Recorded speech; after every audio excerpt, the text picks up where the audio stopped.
But as entrepreneurs, you can kind of have sort of a built-in ethical base by making sure that you are broadening the scope in AI. So that kind of can bring in ethics in a backdoor sort of way.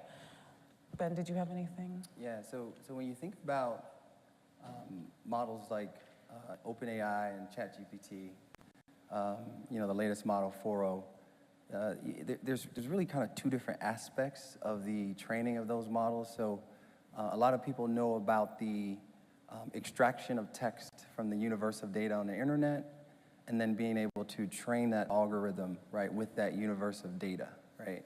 But there's also the reinforcement learning with human feedback step, right, which is extremely important, because if you think about the universe of data on the universe of information on the data, there's a lot of misinformation, disinformation, malinformation that these large language models are being trained with.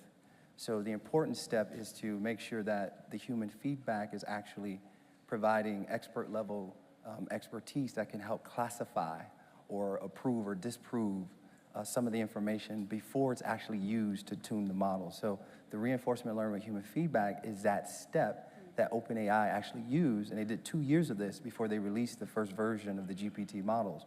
So in my next venture, so I took AI Squared from zero. Our last round of funding, we were close to $250 million in valuation.